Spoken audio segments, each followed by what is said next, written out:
but it's part of this, this process of, laying down an official truth. It matters.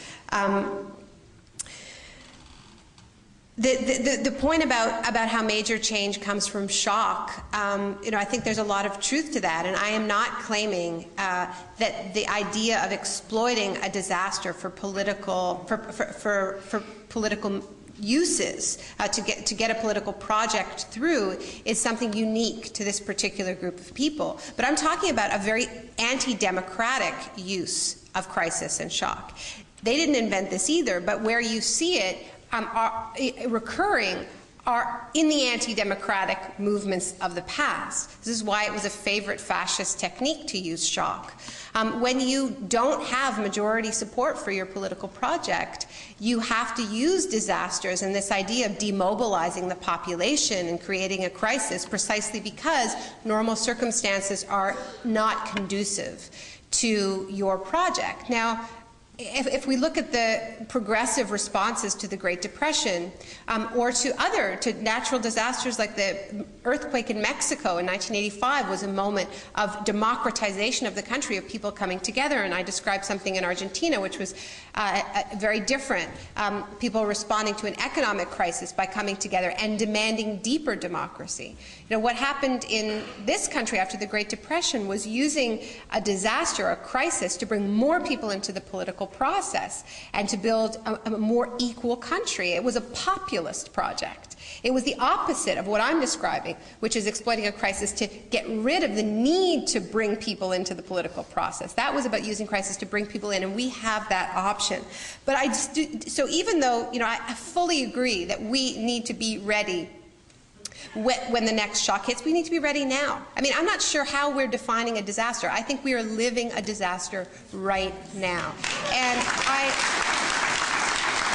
what frightens me about it, and where I feel like we get into some really anti-human territory, is if we start to tell ourselves that it needs to get even worse than this, and then people will wake up. I don't want to be part of any movement that desires more destruction than we're living right now. We have to be guided. What separates us from what we are up against is that we value human life. We believe all lives are of equal value. If we go down that road, it's extremely dangerous territory. And, I also don't see where the faith is that there is going to be this big wake-up shock. If the drowning of an American city was not a wake-up shock on climate change and the destruction of the public infrastructure, come on, what exactly do people want? So it's really about our confidence. It isn't about the right shock. And the other thing I think we need to really understand is that people are responding to this shock. And they're responding to it in ugly ways, right? The backlash against immigrants in this country is about people's feeling of profound insecurity, right? Lou Dobbs goes on TV every night and talks about the war on the middle class, right? And he says a lot of really true things about what has happened to the middle class in this country. And when there is that rage and people see that inequality, there's two ways it can go, right? Up or down. And Lou Dobbs is there every night saying down, right? Push their rage down. And so if we, have our marching orders, I think it's, up. Push that rage up. But the urgency that I think we have to understand, we're not dealing with a static situation. We're dealing with a situation where people are losing their homes, they're losing their pensions, they are terrified, and they are reacting. There is a racist backlash going on in this country. There's a rise in hate crimes going on in this country that is about people responding to this economic insecurity. And the fact that progressives don't have the courage to stand up in this moment and propose ways of responding to that insecurity that push the rage up where it belongs to the hedge fund managers and the people who are making super profits off of this moment is about, we don't have anyone to blame but ourselves for that. I really don't think we do. And it's about unleashing, I think, some of that rage instead of scorn, perhaps, giving ourselves permission to be angry.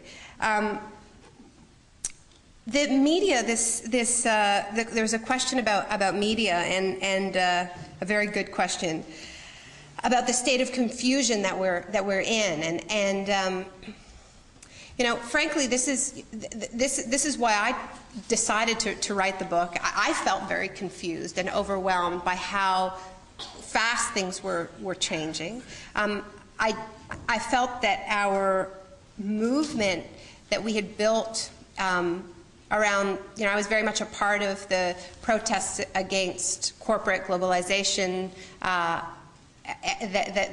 were typified by the Seattle protests, but were much bigger than that. After 9/11, our movement lost its plot, and we lost our nerve as well. And you know, I wrote the book because I felt that we were bombarded with terrifying information, but we weren't making connections. And when we get all of this information thrown at us all the time, we stay precisely in that state of shock. We're bombarded with information, but no connections, no analysis, and that keeps us in exactly that immobility that we've really been stuck in. So when we gather and we tell ourselves stories, you know, and this, I'm not claiming this is the story. I would never be so arrogant as to say it. But it's, you know, it's when we have those clicks of connection, then something happens to us. And you know, I'm just going to. One of the loveliest things that happened to me since I finished the book is I sent the book to a hero of mine, John Berger. Some of you may know his writing. He wrote Ways of Seeing, and he's an incredible artist across many different mediums: fiction, nonfiction, painting. He's, I think, in his 90s now. He lives in France, and I sent him the book and asked him for a blurb, and he sent me this blurb.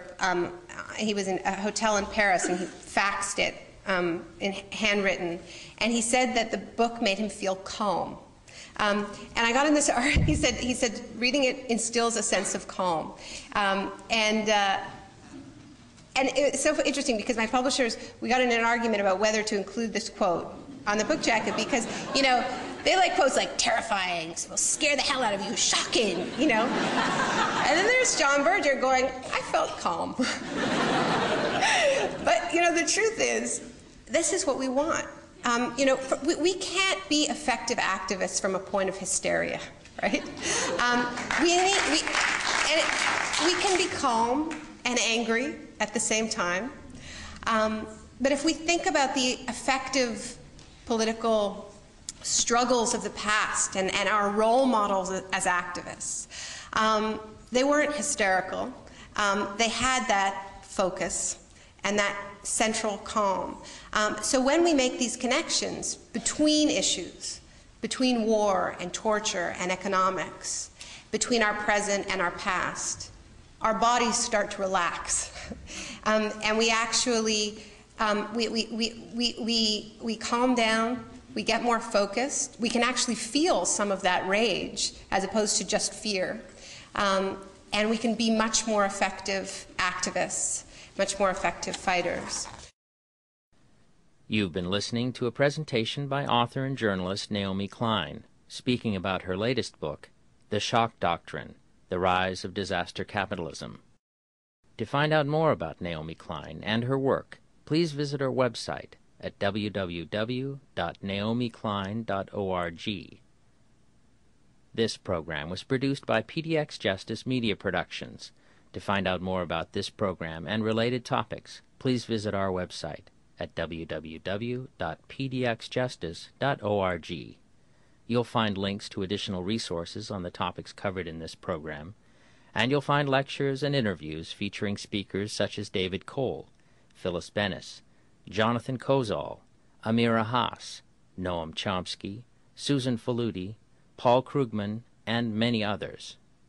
Thanks for tuning in, and thanks for supporting listener-sponsored radio, public access cable television, net neutrality, and all forms of grassroots, democratic, community media.